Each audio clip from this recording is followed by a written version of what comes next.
Somebody fetch Bono his car keys and Rob Reiner his Zippo, because it is official. Trump is the biggest woman beater in American politics. First Hillary, now Kamala. Geez, Don, who do you think you are, Ruben Gallego? This will truly be the golden age of America. That's what we have to have. This is a magnificent victory for the American people that will allow us to make America great again. Oh, we're gonna...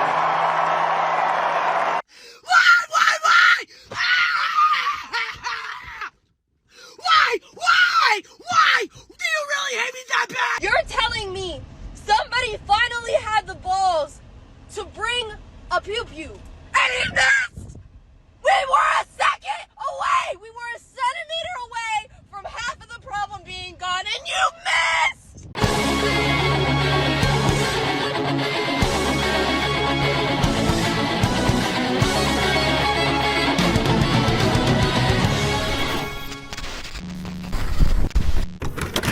Grover Cleveland smiled as Trump pulled off what we were all assured was utterly impossible. 2 non-consecutive terms, popular vote and electoral, presidency and down ticket, DNC, pronoun posse. So stunningly sorry to hear about your electoral prolapse, princess. I speculated early that with Biden's complete cognitive collapse in the debates, the failed assassination attempt on Trump, only after which did the old man Muppet shuffle off to the convalescent wing of Martha's Vineyard, that Kamala Harris as a nominee was all but inevitable. The left could crow and cry about wanting Newsom or Big Mike, but truth was Harris did the only thing she's best at.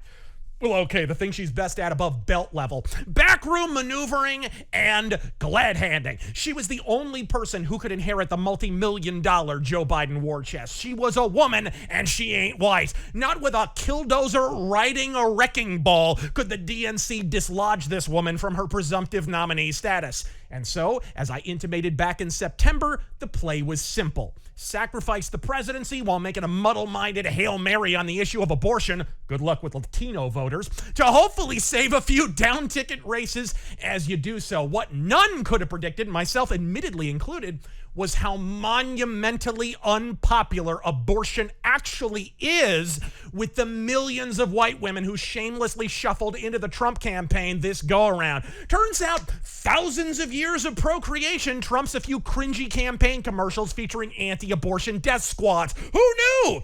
And it must be remarked how profoundly improved Trump's election effort was in 2024 compared to the previous showing, with an unparalleled understanding of the optics war and an insurmountable tenacity from the dump truck to the Rogan endorsement that Don was handing out more W's than a drive-through at Whataburger. He identified our antipathy at omnipresent taxation, authoring a no taxes on tips program that was just nice enough for Kamala to steal. And why not? Filing your taxes every year is like a do-it-yourself ass fucking, one that would only have intensified under a Harris misadministration. In the absence of a sufficient attack vector, this left Kamala with killing kids and irrelevant celebrity endorsements. Hard to believe no one trusted J-Lo's judgment on men, considering she blew Diddy for damn near a decade. Before long, even the down-ticket disadvantage elected to evaporate, and even died in the dong-shit Democrats were left with the sobering realization that they'd swapped out Joe for the hoe for the self-same sagging poll numbers Joe Bizzo enjoyed prior to dropping out. And then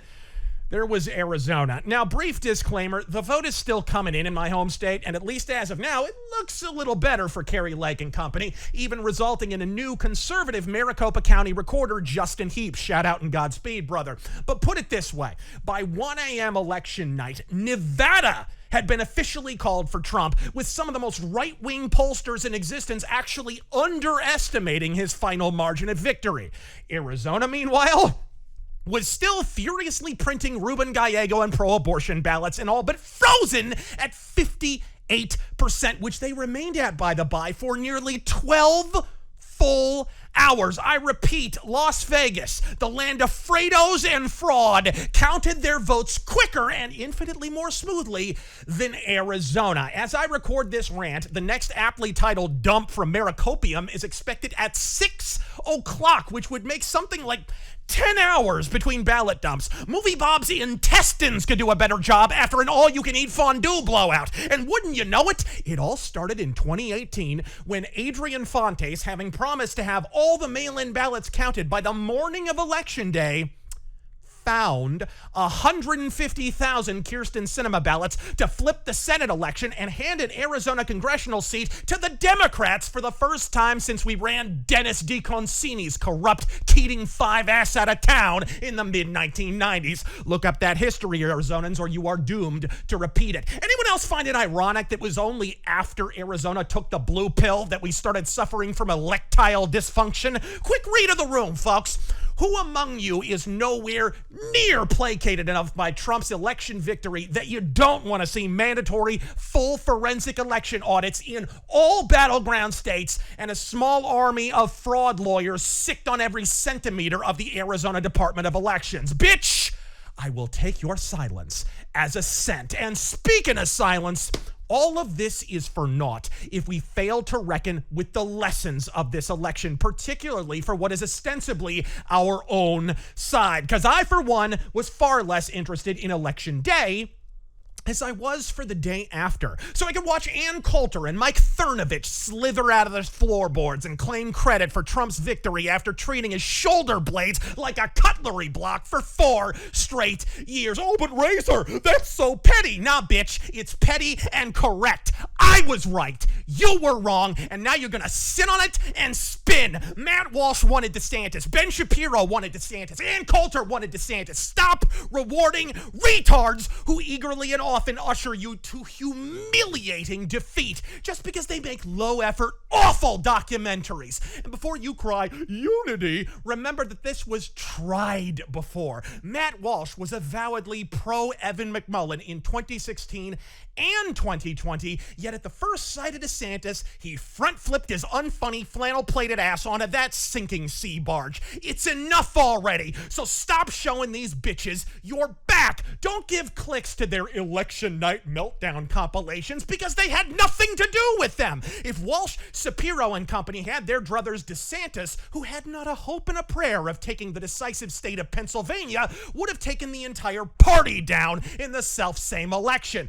Not that I don't have a certain aesthetic appreciation for the fountainous Fukushima meltdowns on the Leninist left. From the shrieking sea hags on The View staring speechless into the camera for nearly a full minute before flapping their fallopian tubes about fascism for an hour, to femskulls shaving their heads and rending their garments to pound the patriarchy, yeah, more like quarter pound, you gray-haired heifers, I'd approached my maximum sodium intake for the evening long before none other than Nancy Pelosi broke down and bawled on camera.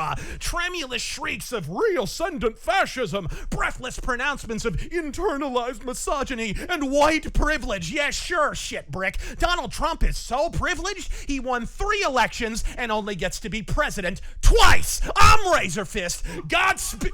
Wait, what's that? I was right. Fuck you. Oh, fuck you. I was right. Fuck you. I was right. Fuck you. I was right.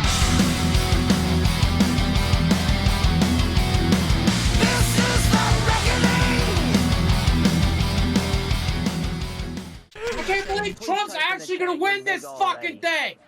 Oh, Jesus Christ! I'm so pissed off! Fuck! Fuck! Fuck! God damn it! Yar! That's gonna replace the whale in my nightmare.